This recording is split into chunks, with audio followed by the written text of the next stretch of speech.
하나님 말씀 예레미야 52장 12절에서 23절까지 말씀입니다. 예레미야 52장 12절에서 23절까지입니다. 오늘은 8월 23일 월요일 아침입니다. 8월 23일자 본문 예레미야 52장 12절에서 23절입니다. 구약성경 1140쪽입니다. 교독합니다. 바벨론의 느부갓네살 왕의 19째 해 다섯째 달 10째 날에 바벨론 왕의 어전사령관 느부사라단이 예루살렘에 이르러 여호와의 성전과 왕궁을 불사르고 예루살렘의 모든 집과 고관들의 집까지 불살랐으며 사령관을 따르는 갈대아 사람의 모든 군대가 예루살렘 사면 성벽을 헐었더라. 사령관 느부사라단의 백성 중 가난한 자와 성중에 남아있는 백성과 바벨론 왕에게 항복한 자와 우리의 남은 자를 사로잡아갔고, 가난한 백성은 남겨두어 포도원을 관리하는 자와 농부가 되게 하였더라. 갈대아 사람은 또 여호와의 성전에 두 놋기둥과 받침들과 여호와의 성전의 놋대야를 깨뜨려 그 놋을 바벨론으로 가져갔고, 가마들과 부삽들과 부집개들과 주발들과 숟가락들과 섬길 때 쓰는 모든 놋그릇을 다 가져갔고, 사령관은 잔들과 화로들과 주바들과 솥들과 촛대들과 숟가락들과 바리들 곧 금으로 만든 물건에 금과 은으로 만든 물건에 은을 가져갔더라. 솔로몬 왕이 여호와의 성전을 위하여 만든 두 기둥과 한 바다와 그 받침 아래에 있는 12놋소 곧 이 모든 기구의 놋무게를 헤아릴 수 없었더라.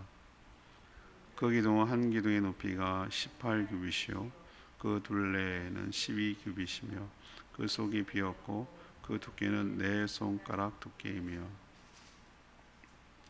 기둥에 놋머리가 있어 그 높이가 5규빗이요 머리 사면으로 돌아가며 꾸민 망사와 성류가 다 놋이며, 또 다른 기둥에도 이런 모든 것과 성류가 있었더라. 그 사면에 있는 성류는 96개요 그 기둥에 둘린 그물 위에 있는 성류는 도합이 100개였더라. 오늘 내일까지 이제 묵상하면 예레미야가 끝나고 수요일부터는 로마서 묵상이 시작됩니다. 오늘 얘기는 여러분 읽으셔서 알겠지만 예루살렘이 1년 반 동안 포위가 된 다음에 함락된 뒤 한 달 정도 됐을 때 바벨론 느부갓네살 왕이 사령관 느부사라단을 예루살렘에 파견합니다. 이건 후속 작업인 것이죠. 다시는 덤비지 못하고 시범 케이스로 망하게 하는 거죠. 말을 안 들으니까 그냥 잘 따르고 항복하고 조공받치고 그랬으면 이렇게까지 안 했을 것인데, 계속해서 바벨론 입장에서 대들고 대적하고 여전히 애굽 붙어서 하려고 하는 것이 괘씸죄에 걸린 거죠. 성전, 왕국, 주택 모두 불태웠고 그 도시를 성읍을 보호하는 성벽 사면을 다 헐어버렸어요. 그러니까 완전히 잿더미로 만들겠다, 황무지로 만들겠다 하나님의 말씀이 이루어진 것이죠. 대부분의 사람들은 포로로 끌려갔고 조공을 위해서 그 땅을 관리 차원에서 일부 가난한 사람들에게 포도원과 경작지를 맡겨 두었죠. 그러니까 나라로서의 기능을 완전히 상실시키게 만든 것이죠. 그리고 보물들, 돈 될 만한 것들, 가치 있는 것들은 다 가져갔어요. 그들에게 있어서는 성전은 아무런 의미가 없습니다. 자기는 벨이라는 신을 섬기기 때문에. 여호와라는 신은 패배한 것이죠. 그냥 그들에게는 그거는 전쟁에 승리하는 전리품에 불과해요. 성전에서 제사를 드릴 때 사용했던 각종 기구들, 성구라고 보통 부르는데, 또 성전을 지탱했던 기둥들과 치장했던 여러 금속들 위에다가 이렇게 더 씌워놨던 모든 것까지 싹 다 벗겨서, 우리도 왜 벗겨 먹는다 이런 표현이 있잖아요. 싹 다 벗겼어요. 벗겨가지고 그 당시 금속이 귀했던 금, 그리고 은, 그 다음에 동이죠. 금은동. 그러고 보니 올림픽의 금은동이 여전히 유효하네요. 그 세 가지가 그때도 가치 있는 금속으로 여겨졌는지 싹 다 가져갔어요. 그릇, 주발, 숟가락까지 가졌어요. 할 말이 없어요. 자, 오늘 질문은 뭔가? 이 유다의 멸망에서 얻는 교훈은 무엇인가? 유다의 이 멸망에서 얻는 교훈은 뭔가? 이게 오늘 질문인데요. 먼저 12절에서 16절까지 말씀입니다. 하나님은 언약을 신실하게 지키는 분이구나. 이게 첫 번째 교훈이에요. 하나님은 언약을 신실하게 지키는 분이구나. 바벨론 느부갓네살 왕은 예루살렘 함락 후, 이게 시드기야 9년 10월에 포위가 시작돼서 11년 4월에 함락이 됐죠. 제가 날짜까지 토요일날 묵상할 때 알려드렸는데 딱 계산해 보니까 1년 반 정도예요. 딱 1년 반 정도. 토성을 쌓고 그 위로 높이가 이제 비슷해지니까 넘어갔죠. 옛날엔 공군이 없으니까 포 사격을 못 하니까 해봐야 이렇게 뭐 투석기 정도인데 결국은 보병이 넘어가려면은 성 높이만큼 흙을 쌓는 거예요. 거기다가 널판지를 탁 걸고, 여러분 그 고대 전쟁 영화 같은 거 보셨죠? 걸고 들어가는 거예요. 밀고 들어가는 거예요. 네, 그렇게 해서 이제 무너졌는데 후속 조치로 함락 후 한 달 뒤, 한 달 정도 갔다가 돌아와야 되는 시간이 꽤 먼 걸. 옛날에 뭐 비행기가 없었으니까 바벨론 수도에서 여기까지 오려면은 한 달 걸렸을 거라고. 느부사라단이라는 군사령관 책임자를 보냈어요. 굉장히 높은 직급이죠. 우리로 치면 이제 국방장관 같은 아주 굉장히 높은 직급에 있는 사람을 보내서 후속 조치를 하게 만들었어요. 느부사라단은 예루살렘에 도착하자마자 무슨 일부터 했냐면은 완전 파괴를 작업을 들어간 거예요. 성전은 뭐 말할 것도 없고요. 왕궁, 그다음에 주택들을 하나도 남기지 않도록 모두 불태워 버렸어요. 사용하지 못하도록. 그리고 성벽, 예루살렘 보호하던 성벽 사면을 다 헐어버렸어요. 이제 보호할 게 없는 것이죠. 지켜낼 게 없는. 그리고 뭐 남아있던 자들, 그때까지 살아남았던 자들, 항복한 자들, 뭐 이런 자들을 전부 다 포로로 끌고 갔어요. 이때가 이제 3차 포로가 되는 것이죠. 그리고 일부 비천한 자들, 뭐 가도 도움이 안 되는 자들만 남겨서 포도원과 그 농부가 되기 위해서 포도원을 관리하게 했죠. 이래서 조공을 바치게 하거나 뭐 이런 방법을 썼던 것이죠. 이로써 이제 유다는 그 나라로서의 면모를 완전히 잃어버렸습니다. 우리도 사회 시간에 늘 배우죠. 세 가지 조건이 있어요. 나라가 구성된 주권, 영토, 백성, 이것인데 세 가지 하나도 없어요. 이제는 주권도 이미 사라졌고요. 누군가가 주권이 없죠. 그다음 백성이 없죠. 다 끌고 왔으니까. 영토도 빼앗겼죠. 그러면은 나라가 아닌 것이죠. 그래서 유다를 망했다. 586년 BC 586년에 망했다 이렇게 표현하는 것이죠. 자, 하나님의 택한 백성이 어쩌다가 이 지경까지 됐을까라는 생각을 해봐야 되죠. 놀랍게도 이 모든 것들이 하나님과의 언약 때문이었음을 여러분 기억하셔야 돼요. 우리가 성경을 좀 입체적으로 봐야 된다 내가 좀 말씀드리는데 이거와 관련돼서 우리는 하나님이 유다 백성, 이스라엘 백성과 맺었던 계약, 언약이라고 하는 것이 어떤 조항이 있는지를 살펴볼 필요가 있어요. 이게 출애굽기도 나오고 신명기도 다시 한번 강조가 되고 또 다시 한번 언급이 되는 것인데 그들의 조상들과 맺었을 때 언약을 맺었을 때 두 갈래 길을 이제 제시했어요. 하나님께서 항상 이렇게 하고 두 가지 길이. 근데 핵심은 그거예요. 순종할 거냐, 믿고 순종할 거냐, 불신하고 불순종할 거냐. 이것만 딱 하나님 걸어요. 딴 거 하잖아요. 그럼 나머지는 하나님이 다 책임지는 거예요. 어쩌면 쉬울 것 같은데 그게 그렇게 쉽지가 않아요. 하나님을 전폭적으로 신뢰하고 의지하고 믿고 순종하는 게 우리는 굉장히 머릿속으로 쉬울 것 같은데 진짜 어려워요. 그게 쉬웠으면 우리가 이렇게 살지 않아요. 자기 식대로 하려고 하고 자기가 더 좋아 보이고 더 남의 그 계획이 하나님께 하는 것보다 훨씬 더 매력적으로 다가오고 더 타당하고 합리적으로 보여요. 그게 그렇게 쉬웠으면 그렇게 넘어가지 않았을 거예요. 하나님이 딱 핵심은 이거예요. 믿고 순종하면 가나안 땅에서 너희들이 복되게 살고 영원히 거기서 살게 될 것이지만 불순종해서 거역하면 그것도 있을 수 있잖아요. 두 가지니까. 모든 것을 잃어버리고 뭐가 될 거라고 했냐면은 네가 그 땅에서 살지 못하고 포로가 될 거라고 하셨어요. 그러니까 포로가 된, 바벨론의 포로로 끌려가는 게 갑작스러운 일이 아니라는 거예요. 이미 그것은 계약, 우리도 보면은 뭐 보험서 보면은 뭐 깨알 같은 글씨 써놔가지고 나중에 들이밀 때 보면은 이런 조항이 있었다고 그러면 황당해 죽겠는데, 하나님 그런 건 아니고 이미 충분히 그들에게 이렇게 될 거라고 예고도 했고, 또 그 뒤에도 언약도 맺었을 뿐만 아니라 그 뒤도 이런 것을 들이밀면서 너희들이 그렇게 했을 때 어떻게 될 거라는 것을 계속 경고했고 알렸어요. 그것이 실현된 거예요. 이루어진 것이라고요. 언약대로 이루어진 것이에요. 언약은 복과 저주 둘 다 포함하고 있어요. 우리는 자꾸 복 좀만 생각하는데 저주도 들어가 있어요.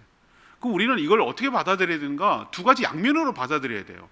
자, 우리 맨날 나쁜 쪽으로만 또 생각할 건 아니에요. 자, 그렇다면 우리가 하나님의 말씀에 온전히 순종하고 그 말씀대로 살아가면 그 말씀에 따르는 축복의 약속이 우리 삶에 미치게 될 줄로 믿습니다. 이 얘기도 되는 거잖아요. 반대로 늘 나쁜 쪽으로만 생각하지 말고 반대로 우리가 하나님의 말씀을 어기고 말씀이 이렇게 명확하게 나와 있는데도 불구하고 신약에도 수많은 약속들이 가득가득 담겨 있거든요. 여러 약속들이 굉장히 많이 있습니다. 그것대로 살면 그 축복이 오겠지만 그대로 살지 않으면 이들 유다 백성들이 당한 것처럼 그런 혜택은 없게 된다라는 얘기도 되는 거예요. 이거는 양날의 칼과 같은 거예요. 그럼 선택은 우리에게 달려 있다는 거예요. 하나님은 언약대로 신실하게 행하시는 분이니까.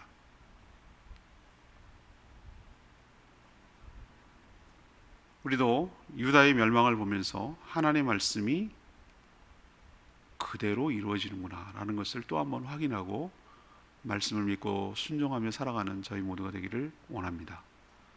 자, 두 번째 얘기는 17절 19절까지 말씀이에요. 하나님 없는 성전은 아무것도 아니라는 것을 우리에게 보여줘요. 하나님 없는 성전은 아무것도 아니구나. 하나님은 이미 선지자의 눈을 통해 성전에서 하나님의 영광이 떠나는 것을 보게 하셨어요. 에스겔서에 나오나요? 그 여러분 보시죠. 하나님의 영이 이렇게 떠요, 구름처럼. 그 동문을 향해서 나가버려요. 잠시 머물다 나가버려요. 그 얘기는 뭐냐면은, 여러분 기억나십니까? 솔로몬이 그 성전을 세웠을 때 그 안개 같은 구름이 빽빽빽하다 그랬어요. 영이신 하나님을 사람이 볼 수 없으니까 신의 산에도 그랬어요. 모세가 산에 올라가서 계명을 받을 때 거기서 무슨 일이 있는지 오지도 못하겠어요. 그 거룩한 하나님이 들어가면 죽는다고 그랬어요. 금줄을 쳐놓고 못 들어가게 했어요. 신의 산에. 장로들만 중간쯤에 올라오고 너희들도 여기 멈추라고 그랬어요. 오로지 그 모세만 꼭대기에 올라서 하나님을 대면하고 받은 거거든요. 그만큼 죄인들이 하나님의 거룩한 하나님에 접근하는 게 굉장히 위험했어요. 모세도 정확하게 보지 못해서 뒷모습을 봤어요. 하나님께서 뒤로 가시는 모습에 그 모습을 봤을 뿐이에요. 그냥 인간을 편의를 위한 것이에요. 근데 백성들 아래에서 밑에 위에 쳐다보니까 구름이 빽빽했다고 그랬어요.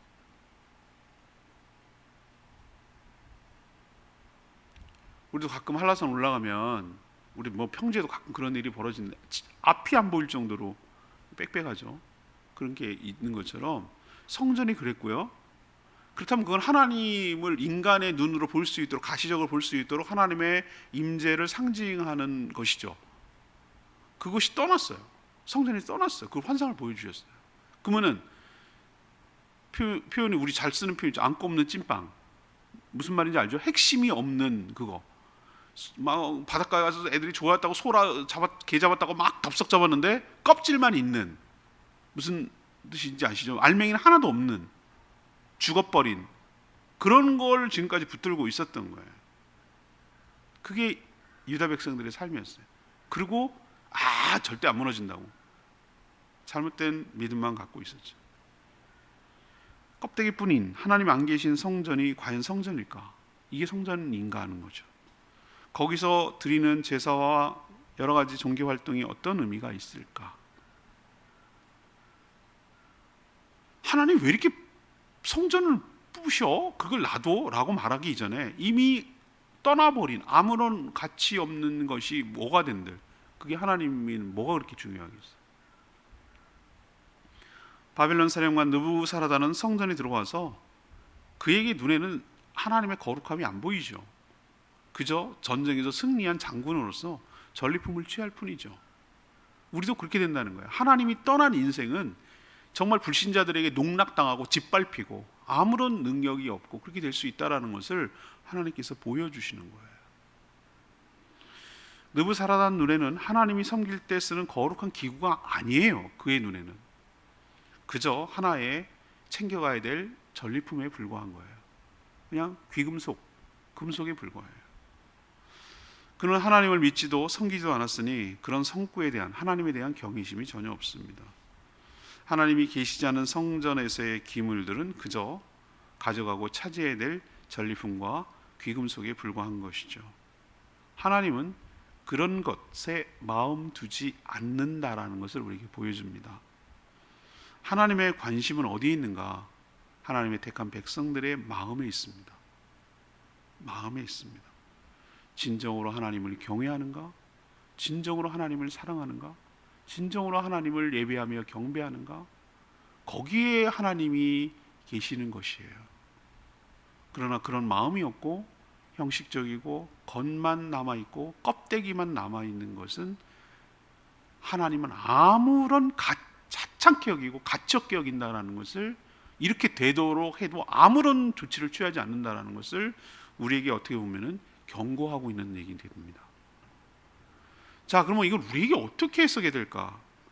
1차적으로는 공동체의 교회에 해당되는 것이죠. 하나님의 영이 없는 공동체는 무엇일까?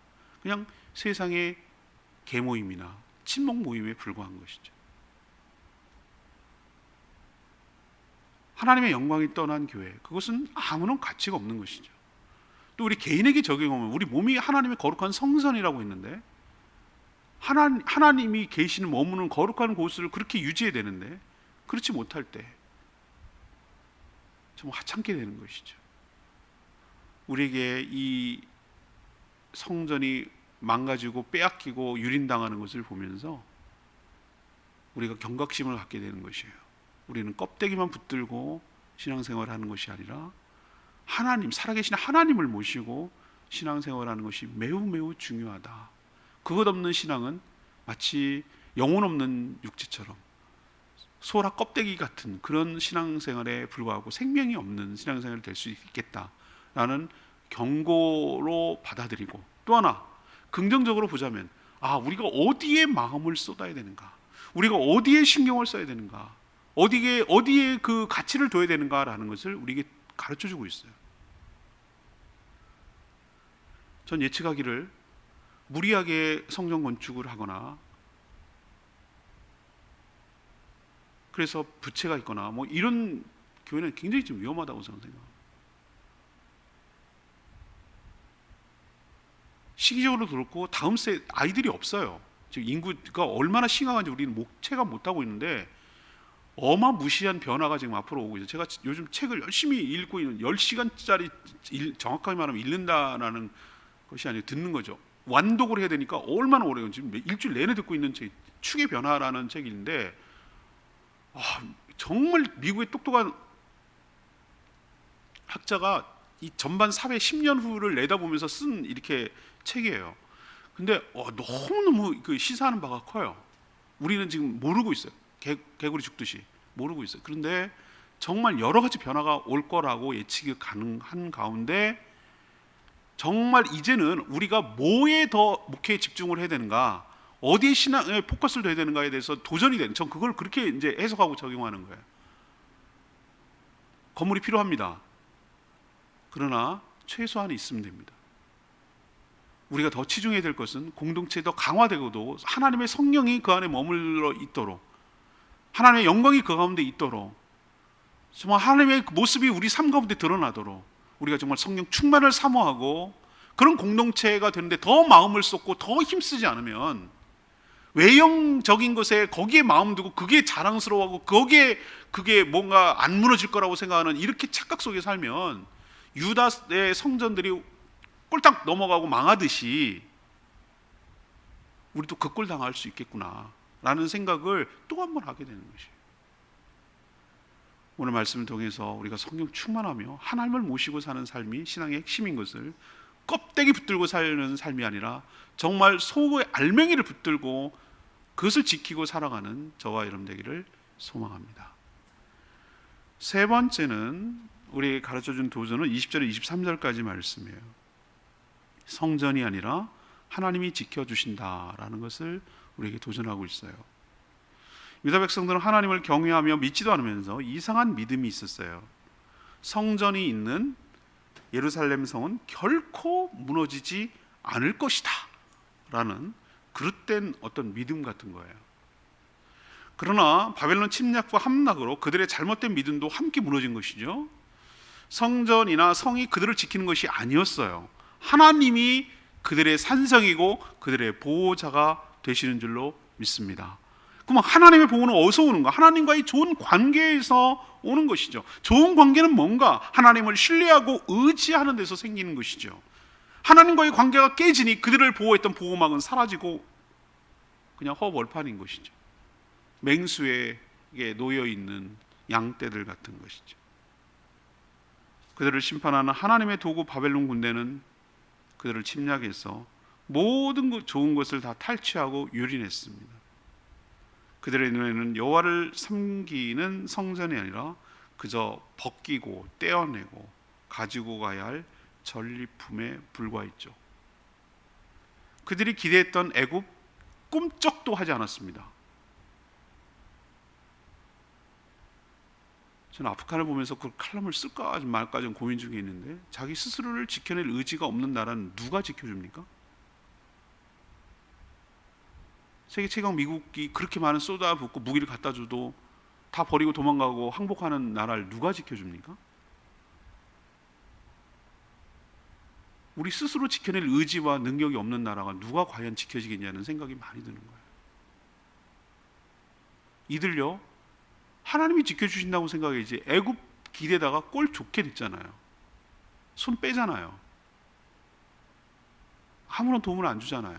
믿고 의지했던 애굽 주변 나라 꿈쩍도 안 하잖아요. 자기도 손해니까. 괜히 덤볐다가 거기에 자기를 손해볼까 봐 안 하잖아요.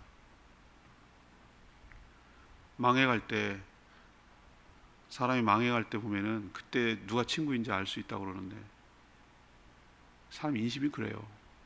잘 될 때는 달라붙고요, 망한다는 소식이 딱 있으면 발 뺍니다. 자기 손해 날까 봐. 자기 거 챙기려고 바빠요. 여러분 그거 아셔요? 그게 세상의 인심이에요. 저 집 망한다, 저 가게 망한다 그러면은 괜히 뭐 거기다가 돈 빌려줬던 거 회수하려고 하고, 그게 인심이에요. 그게 세상이라고요. 아무도 도와주지 않습니다. 그러나 조건 없이 사랑하기 때문에 주시는 하나님의 은혜는 값없이 주시는 하나님의 호의고 사랑이거든요. 하나님만이 값없이 우리를 챙겨주시고 우리 편이 되어주시는데, 하나님과 척을 졌으니 아무런 도움을 받을 데가 없는 거예요. 그렇게 믿고 의지했던 것이 하나도 도움이 안 되는 거예요. 우리도 하나님 의지하지 않고 하나님 외에 다른 것들, 여러 가지 것들 의지하고 그거 믿고 있다가는 정말 결정적인 순간에 이렇게 낭패를 보고 아무런 도움이 안 되고 쓱 외면하고 쓱 고개 돌리고 이렇게 될 수 있다라는 거 우리 마음속에 명심해 하셔야 돼요. 하나님과의 좋은 관계가 좋은 신앙이고 그게 내가 사는 길이기도 합니다. 여러분들 성전이 아니라 하나님이 지켜준다는 거 꼭 기억하시고 살아가는 저와 여러분 되기를 소망합니다. 오늘 내 말씀 18절인데요. 사령관이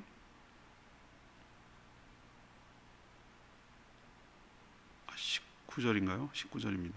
사령관은 잔들과 화로들과 주발들, 솥들, 촛대들, 숟가락들, 바리들, 곧 금으로 만든 물건과 금과 은으로 만든 물건의 은을 가져갔더라.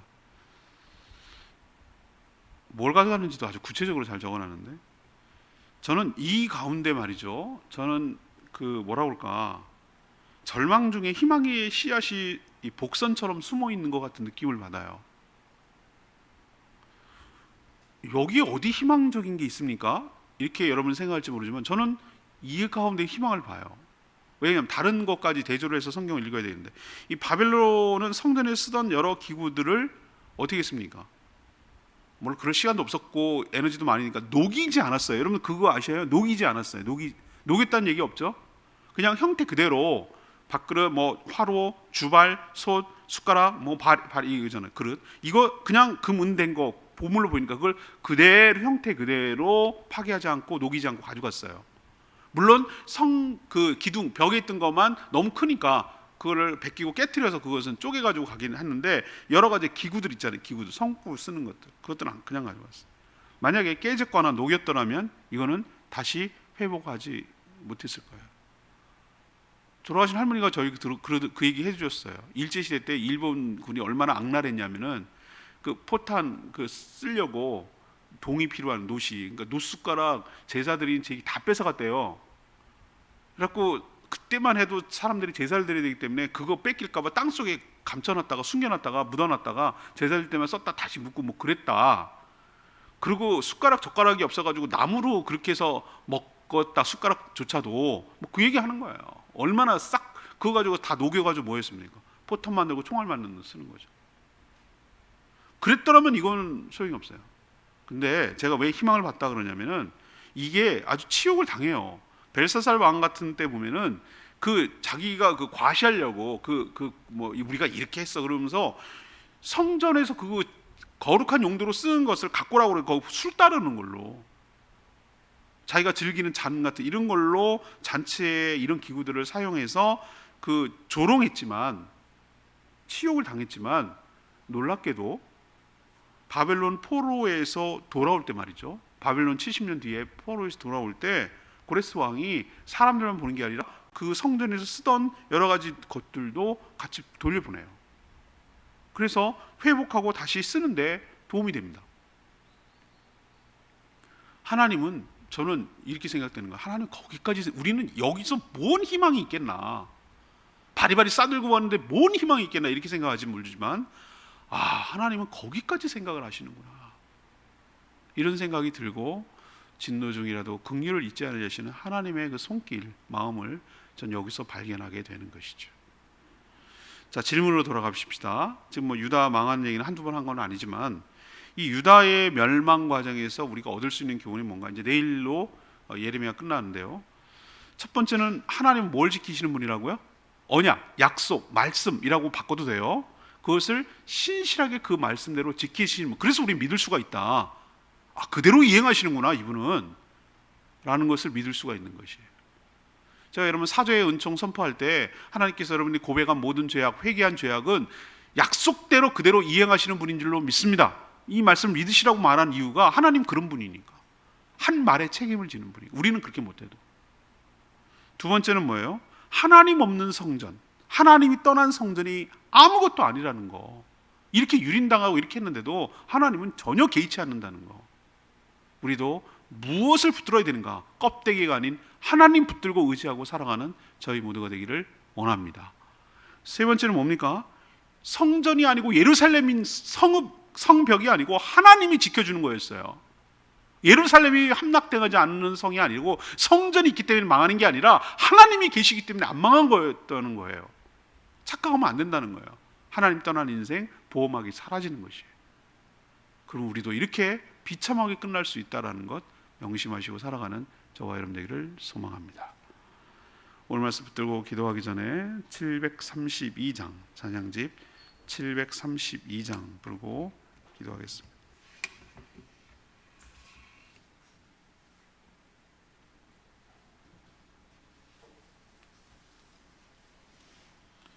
찬양집 732장입니다. 나의 백성이 다 겸비하여 내게 기도하며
보면서 구체적으로 성전과 성읍과 포로가 되는 이 모든 파괴 장면을 보면서 하나님이 떠난 인생, 하나님이 떠난 공동체, 하나님이 떠난 나라는 아무것도 아니구나.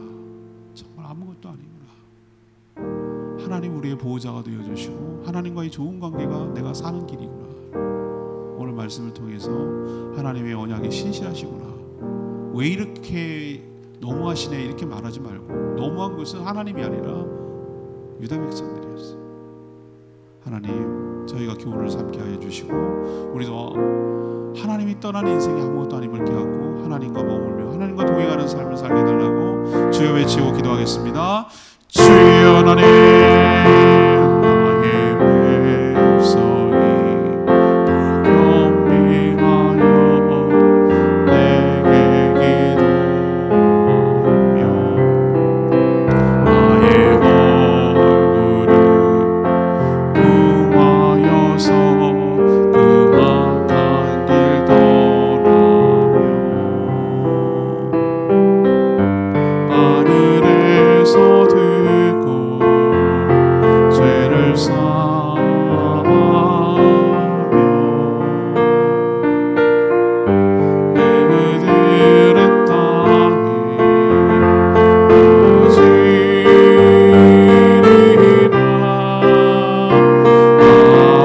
아버지여 고쳐주소서. 이 나라 주의 것 되게 하소서. 주 하나님 간절히 기도하오니 사랑이 다 새롭게 하소서.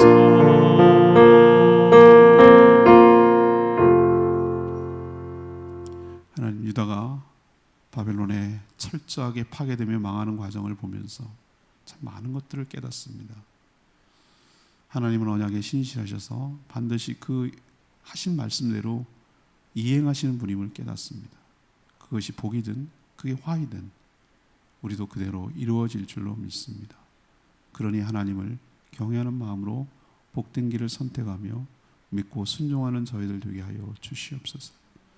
하나님 없는 성전, 그건 아무것도 아니며 껍데기뿐인 성전은 아무 힘도 없음을 깨닫습니다. 우리 역시 하나님 없는 신앙생활을 할까 두렵습니다.